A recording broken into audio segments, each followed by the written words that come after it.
The harbor's deep bellow pierced through Seattle's midnight calm like a thunderclap, yet couldn't mask the wordless cry trapped in my throat as I spotted a hauntingly familiar silhouette weaving through the masses. There, in flesh and blood, stood Caroline, my beloved wife, whom I'd supposedly lost to a devastating blaze 24 months ago. I'm Thomas Bennett, a 45-year-old structural engineer from Eugene, Oregon, who'd traveled to Seattle for a standard bridge construction supervision. Just another project to keep the demons of my past at bay. That day, the city was drowning in a relentless downpour, transforming the streets into a monochrome watercolor. Seeking refuge, I'd settled into a quaint coffee shop near the construction site, sipping my Americano, when I glimpsed her through the rain-streaked glass. She emerged from a glossy black sedan, her stilettos tapping against the wet concrete, wrapped in an elegant designer coat that caught the glow of the street lamps.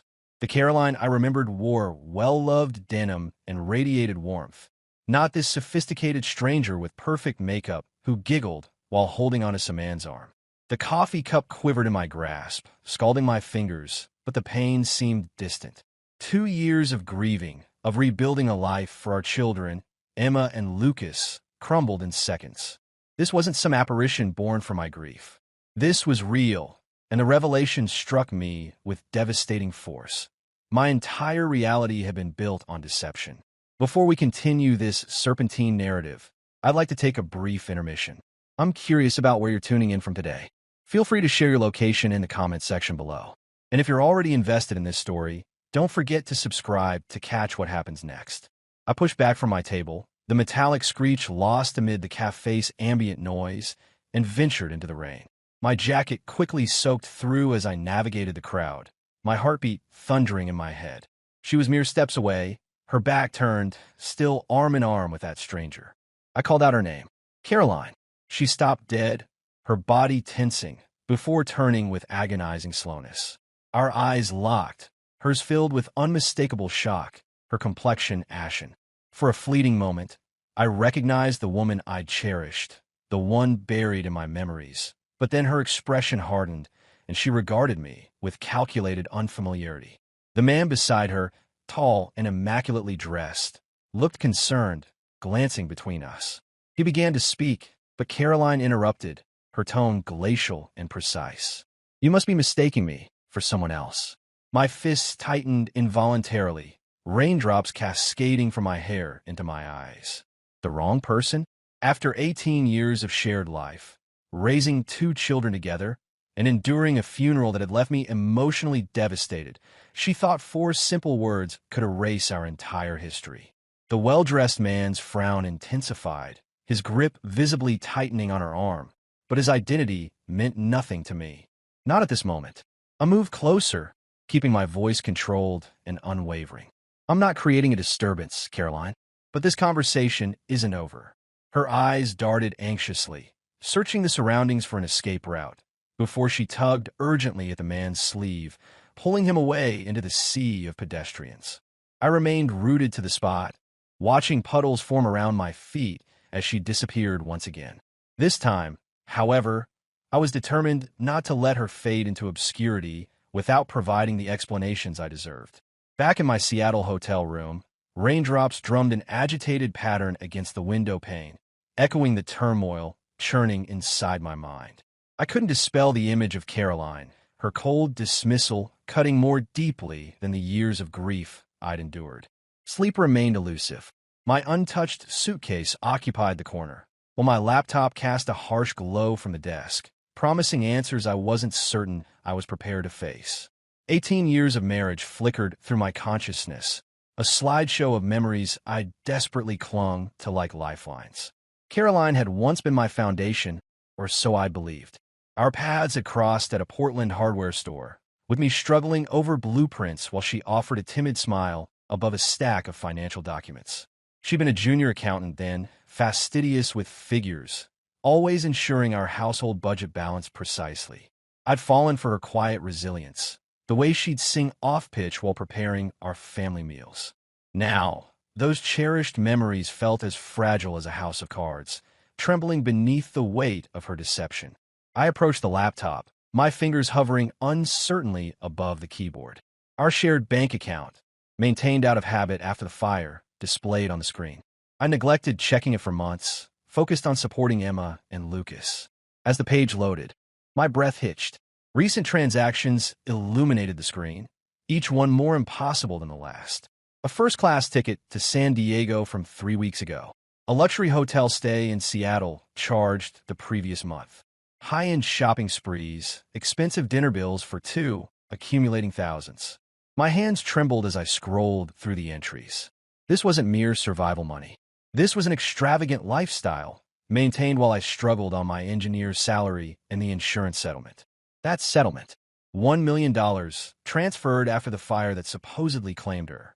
I'd used it to clear our home loan, establish college funds for Emma and Lucas, believing it represented her final act of love. Now, it felt like an unwitting participation in theft. The room tilted violently, forcing me to grasp the desk for stability. My thoughts drifted to the months preceding the fire. Caroline had begun receiving mysterious calls late at night, always stepping onto the porch, phone pressed firmly against her ear. She dismissed them as work-related emergencies, her accounting firm supposedly handling a major client. I'd accepted her explanation, too exhausted from my construction projects to question further. Then came the weekend disappearances, her bags hastily packed for sudden business conferences in obscure locations. She'd returned distracted, avoiding eye contact, but I'd attributed it to professional pressure. My blind faith had made me oblivious.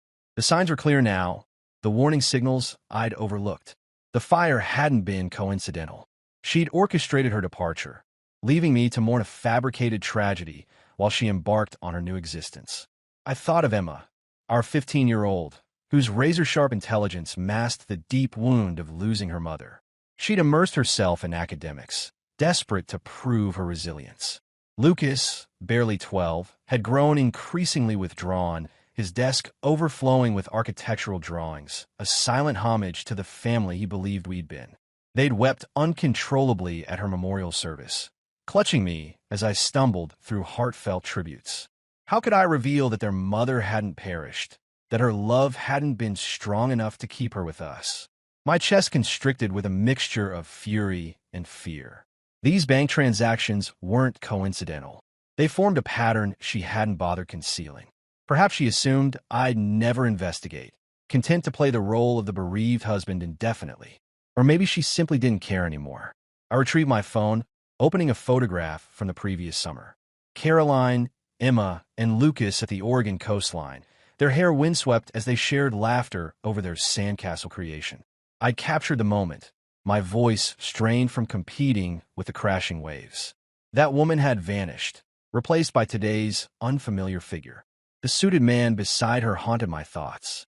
His identity and involvement remained mysteries I needed to solve.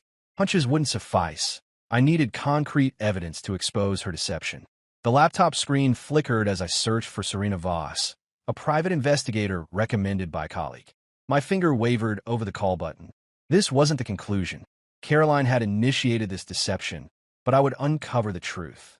The following morning, Seattle emerged beneath a thick blanket of fog, its skyline blurred like fragments of an inescapable nightmare.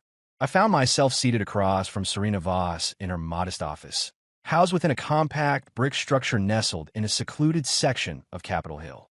Her desk disappeared beneath mountains of paperwork, and coffee's distinct aroma permeated the space. Yet her penetrating gaze remained unwavering and focused. After my dawn phone call, voice hoarse from a night without rest, she'd immediately agreed to meet. I revealed everything. Caroline's staged death, the orchestrated fire, the insurance settlement, and my jarring encounter with her yesterday, living a life that seemed to mock my family's grief. Serena reclined in her chair, her fingers drumming steadily against her notepad. The tale didn't shake her professional composure, her expression maintaining a serenity I wished I could mirror. I pushed my phone toward her, displaying the illuminated bank records. Her expression tightened as she examined them before offering a decisive nod. The case was hers. By midday, Serena had uncovered a promising lead. She traced Caroline's credit card to a luxury high-rise in downtown, a towering glass structure reflecting the overcast sky. I trailed behind in my truck, its engine's steady drone accompanying my tumultuous thoughts. We stationed ourselves a block away, and she provided me with binoculars. Through them, I observed Caroline, or rather her new persona, emerge onto a 20th floor balcony. She wore elegant silk, her hair immaculately styled, casually drinking from her cup as though floating above reality. Serena documented everything with her camera, each click promising vindication. I lowered the binoculars, nausea rising. This wasn't my Caroline anymore. She transformed into someone else, someone who discarded our shared life without hesitation. Over the next 48 hours, Serena's investigation intensified, her updates becoming my anchor. She discovered her new identity, Evelyn Hart. Caroline had recreated herself as a financial advisor at a prestigious firm near Pike Place Market. Her fabricated persona came complete with an impeccable professional history, expertly erasing all connections to Portland and the family she'd abandoned. Serena's findings expanded. Social media presence under her assumed name, snapshots from exclusive events and upscale venues, consistently featuring the same man from the cafe. She referred to him as Victor, a prominent real estate developer owning a Belltown penthouse and known for ambitious projects. I examined the images on Serena's computer, watching Caroline draped on his arm, her smile carefree and genuine. Each photograph reopened my wounds, but I suppressed the anguish. This had transcended personal pain. This was about Emma and Lucas, about revealing the truth they needed to hear. The pivotal moment arrived that evening. Serena followed Abigail to an upscale waterfront establishment, a contemporary venue featuring expansive glass walls overlooking Puget Sound. I remained distant, concealed in a dimly lit parking area, while she ventured inside, carrying a discreet recording device. She emerged an hour later, her expression radiating subtle triumph. Through her phone speaker, she played the captured audio, Abigail's voice cutting through the ambient restaurant noise. She shared a laugh with Victor, boasting about securing a substantial six-figure bonus. Then came the crucial slip. I incinerated that previous existence, she remarked, her voice casual, as if discarding an old garment. Victor's amused response showed his ignorance, but my veins turned to ice. Serena halted the playback, her gaze meeting mine. This was our evidence, she declared, the foundation for building our case. Restlessness consumed me afterward. Serena uncovered Abigail's next appearance, an upcoming charity function at the Fairmont Hotel, scheduled for the following evening. She would attend as Evelyn Hart, socializing with Seattle's upper echelon, Victor accompanying her. Over scattered takeout containers in her office, Serena outlined her strategy in hushed, determined tones. I would confront her amid witnesses, pushing her to unravel. She positioned herself ready with a recorder, capturing every utterance. I acknowledged the plan, my hands finally steady after days of trembling. Abigail believed she'd buried my existence in those flames, but I had emerged transformed. The gala would serve as her stage, transforming into the scene of her undoing. I departed Serena's office beneath a starless sky, city lights twinkling like vigilant eyes tracking my movement. Tomorrow would bring my confrontation with the woman who had betrayed everyone, exposing truth regardless of consequences. The Fairmont Hotel radiated brilliance against Seattle's darkened skyline, its ornate chandeliers bathing the gala's sophisticated attendees in amber light. I positioned myself along the ballroom's perimeter, struggling with an uncomfortably snug tie, moisture gathering on my palms beneath Serena's insisted upon borrowed attire. While champagne glasses clinked and laughter mingled with the quartet's gentle melodies, my attention remained fixed on Abigail.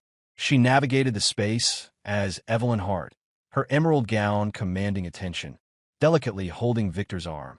He stood impressively beside her in impeccable evening wear, maintaining a polished, broad smile. Serena maintained her position near a marble column, recorder concealed within her clutch, signaling me forward with a subtle nod. My heartbeat intensified, driving me toward the inevitable confrontation. The moment had arrived to shatter her carefully constructed facade. I navigated through the crowd of guests, their mingled fragrances hanging heavily in the air, until I reached her table. The surrounding conversations diminished as I approached, my shadow falling across her plate. Evelyn glanced up, her wine glass suspended mid-motion, her expression flickering with recognition before she masked it with a practiced smile. Victor reclined in his chair, his forehead creasing with concern, but I spoke before he could intervene. My voice carried clearly through the space. "Good evening, Evelyn Hart, or perhaps Abigail Caldwell, is more familiar." The room fell silent, heads turning as curiosity rippled through the gathering. Evelyn's glass quivered, red wine threatening to spill, but she placed it down deliberately and released a forced laugh. Rising gracefully, she adjusted her gown, her voice carrying a defensive edge. "This gentleman is clearly confused. I have no idea what he's referring to." I moved closer, my composure strengthened by the evidence I carried. Confused? After 18 years of marriage, 2 children, and an orchestrated fire that supposedly claimed your life? Hardly. Shocked murmurs filled the silence as stunned faces turned toward us. I continued, my words methodically dismantling her carefully constructed persona. "You abandoned us, Abigail, orchestrated that inferno, collected on $1 million insurance scheme, and crafted this luxurious new identity while Harper and Owen grieved their mother." Victor straightened, his chair scraping backward, his expression darkening. Evelyn's composed facade cracked, her fingers twisting her napkin. Before she could respond, I withdrew the photograph Serena had captured, images of her on the terrace, sharing intimate moments with Victor, living extravagantly. I scattered them across the table, evidence of her deception. "Care to explain these, Evelyn?" The assembled crowd pressed closer, whispers intensifying. Victor seized a photograph, his expression hardening as he examined it. Evelyn's voice rose, tinged with desperation. "This is ridiculous. Someone call security." But Victor raised his hand to silence her, his gaze unwavering. His voice emerged low and controlled. "Is this true, Evelyn?" She faltered, her eyes searching frantically before adopting a pleading tone, reaching for his arm. "Victor, please let me explain. I had debts, a past I needed to escape." He recoiled, standing abruptly, toppling his chair. "Debts? A past? You claim to be unburdened by either." His voice broke, heavy with betrayal. I watched her composure shatter, the elegant Evelyn Hart dissolving into Abigail before the stunned assembly. Guests whispered among themselves, smartphones emerging to document her downfall. Her hands trembled violently, her carefully maintained poise evaporating. She whirled to face me, her eyes burning with unbridled fury. "You've destroyed everything, Mason." I maintained my composure, speaking with measured calm. "No, Abigail, you accomplished that when you incinerated our existence." Victor snatched his jacket, his features contorted with revulsion. He shouldered past her, muttering inaudibly, and marched toward the doors. Abigail's voice cracked as she called after him, desperation evident, but he continued without hesitation. The crowd separated like a startled flock, their faces frozen in shock as she collapsed into her seat, isolated beneath the harsh crystal illumination. I shifted away, my chest constricting not with victory, but with a profound emptiness.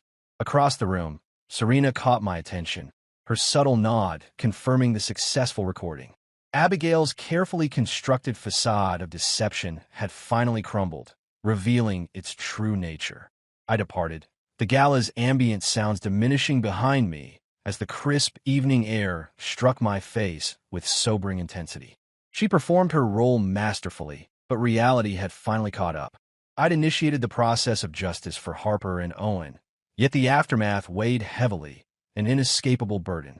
Tomorrow would bring new challenges, but I'd face them armed with truth and the remnants of her destruction.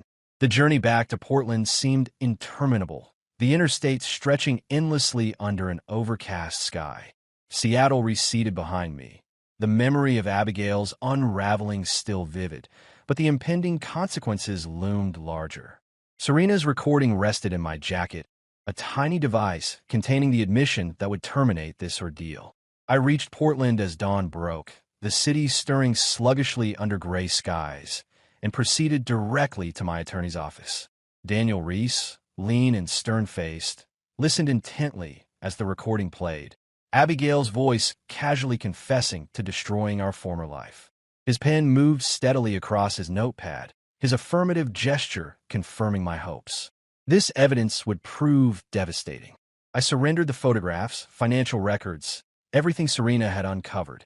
He assured me he'd submit everything to law enforcement and insurance authorities by midday. Serena phoned that afternoon, her voice tense with immediacy. She'd located Abigail at a dilapidated motel near the Canadian border, a shabby establishment along I-5 in Blaine, Washington. She'd fled after the gala, her vehicle loaded with luggage, her carefully constructed identity rapidly unraveling. Serena had alerted the State Patrol, who apprehended her at a filling station, her wrists bound as she ranted about a misinterpretation. I envisioned the scene, her sophisticated veneer crumbling beneath harsh lighting, and felt no sympathy. The story reached Portland by dusk, a brief headline illuminating my phone screen. Local woman detained in insurance fraud investigation. I darkened the display, my fingers numb. This wasn't the end. This was merely the beginning. The courthouse materialized a week later, an austere chamber of timber and metal, the atmosphere heavy with anticipation. Abigail occupied the defense position, her luxurious emerald attire replaced by prison-issued garments, her complexion ashen and haggard. I settled into the gallery, Harper and Owen flanking me, their fingers intertwined with mine. I had revealed everything the night following the gala, my voice faltering as I disclosed their mother's deception. Harper's expression had grown steely, her muteness more profound than any words, while Owen wept, his tiny body trembling against mine. Now, they observed her, like strangers witnessing the determination of her destiny. The prosecutor presented the evidence, Serena's recording resonating through the room, Abigail's casual remarks sealing her fate. She'd orchestrated the fire methodically, evidence revealed, engineering an electrical malfunction with traces of accelerant the investigators initially overlooked. She'd secured the policy 12 months prior, increasing coverage shortly before the inferno, gambling on my ignorance. Abigail approached the witness stand, her voice quavering as she wove a narrative of despair. She described overwhelming debts, relentless creditors, employment instability. She claimed the staged death was an escape route, never intending our suffering. The fabrication dissolved against financial records revealing transfers to hidden accounts, wealth accumulated during our mourning. The judge's decision resonated with finality. A decade of incarceration, compensation mandated, her gaze meeting mine as officers escorted her away. She attempted words, perhaps seeking forgiveness, but I focused beyond her, watching Harper and Owen. They remained steadfast, exhibiting an inner resilience I'd never witnessed before. I navigated the drive home, the vehicle enveloped in silence, save for the engine's steady drone. Harper gazed through the window, eventually breaking the quiet with subdued words. Despite everything, she confessed, she desperately wanted to believe in her mother's innocence. Owen sat absorbed in a sketchbook, his pencil crafting a bridge spanning a deep ravine. I guided the car into our driveway, the house still our sanctuary thanks to the insurance company's verdict declaring me an unwitting victim rather than a co-conspirator. Though Abigail's scheme had crumbled and her freedom vanished, the wound she'd inflicted remained raw. That night, I embraced my children fiercely, knowing truth would be our collective armor moving forward. A year drifted by in Portland, seasons flowing one into another with gentle predictability, our home gradually shedding the spectral remnants of Abigail's treachery. One crisp autumn morning, I stood on the porch clutching a steaming coffee, watching Harper load her belongings into a car destined for Oregon State University. She'd chosen to pursue civil engineering, her eyes alight with determination I hadn't witnessed since before the devastating fire. Owen's soccer ball arced across the lawn, his carefree laughter mingling with rustling leaves, the sound mending something fractured within me.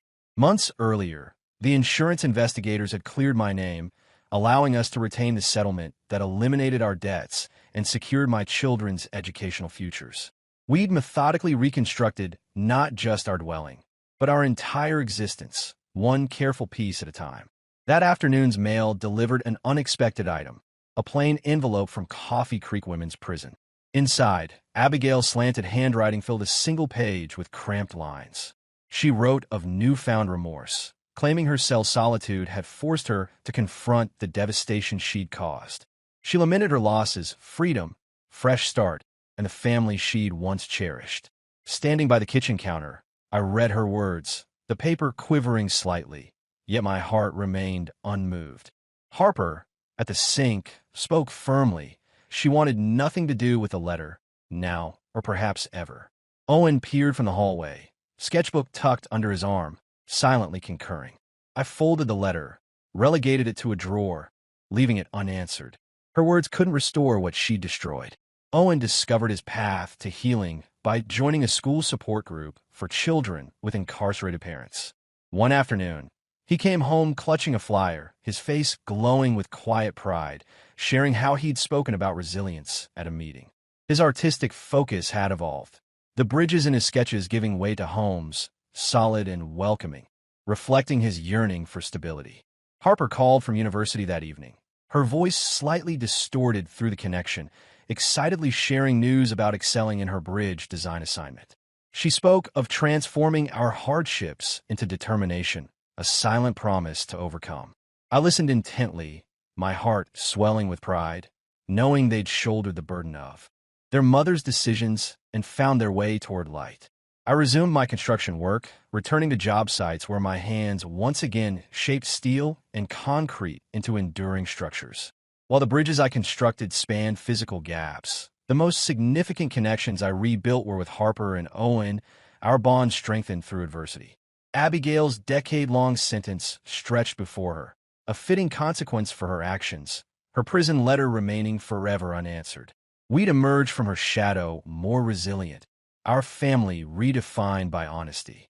Through it all, I gained wisdom that cut deep into my soul.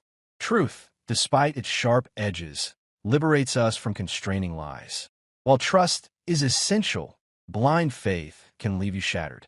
Life tests our limits, breaks us down, then teaches us to rise stronger from the wreckage. The story concludes here.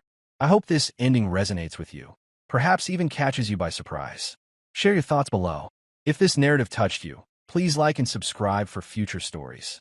Thank you for joining me, and I'll see you in the next one.